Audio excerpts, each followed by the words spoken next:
Salut les élèves de la deuxième secondaire. Aujourd'hui, on va continuer ensemble la troisième leçon de chimie pour cette année qui parle sur l'atome de Rutherford.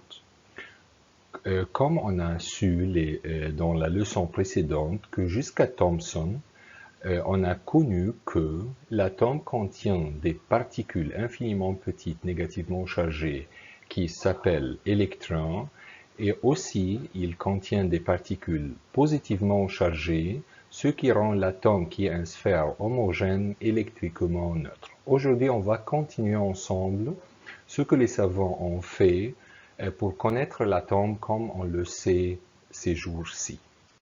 Allons, vas-y.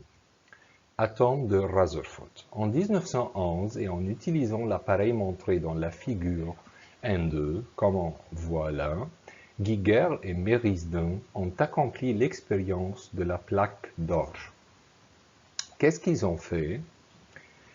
Un faisceau étroit de particules alpha, comme on voit dans la figure, tombe sur un écran métallique fluorescent tapissé d'une couche de sulfure de zinc en absence de la plaque d'or.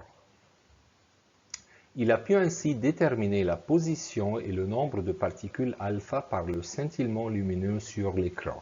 Alors, ils ont fait l'expérience sans la plaque d'or et ensuite, ils ont mis la plaque d'or après, sans la plaque d'or pour savoir ou déterminer la place et le nombre des particules alpha qui tombent sur l'écran comme on voit dans la figure. Après, en exposant un obstacle métallique qui est la plaque d'or au trajet des rayons alpha, Rutherford a obtenu les résultats suivants.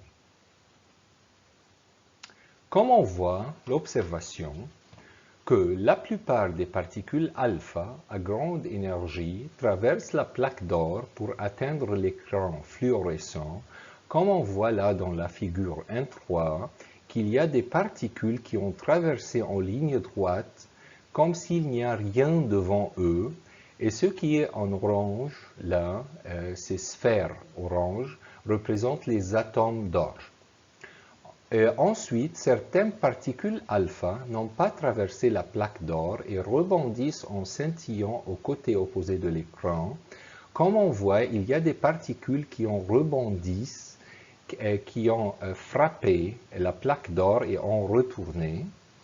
Et numéro C, il arrive parfois qu'une particule alpha soit déviée et scintillée des deux côtés. Comme on voit là, il y a des particules qui ont dévié, qui ne sont pas allées en ligne droite. De ces observations, Rutherford a obtenu trois résultats très importants qui ont changé notre idée sur l'atome. Premier résultat, puisque la plupart des particules alpha ont traversé l'écran, alors il a obtenu un résultat que l'atome est considéré comme étant un vide immense et non pas comme l'ont décrit Dalton et Thomson d'avant. Ensuite, puisqu'il y a quelques particules qui en rebondissent, alors dans le noyau se trouve une partie très dense et qui occupe un très petit volume et il l'a nommé le noyau.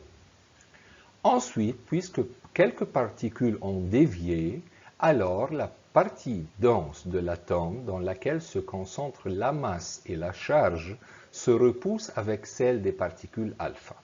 On doit savoir là que les particules alpha représentent un noyau de hélium, alors ils ont une masse beaucoup plus grande que les électrons et aussi ils sont positivement chargés.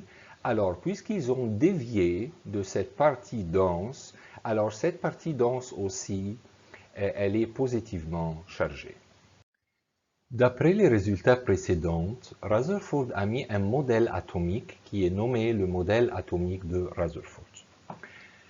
Les résultats des travaux d'autres savants, il proposa son modèle atomique suivant. Rutherford a dit que l'atome est une particule infiniment petite contenant un noyau central autour duquel tournent les électrons comme le système solaire, et prenez ça dans votre attention. Aussi, il a dit que le noyau est plus petit que l'atome, que la distance entre le noyau et les orbites électroniques, aussi prenez ça à votre attention, est énorme, ce qui prouve que l'atome n'est pas plein, ce qui est juste. Dans le noyau se concentre la charge positive et la masse de l'atome. Les électrons tournent autour du noyau avec une grande vitesse dans des orbites déterminées.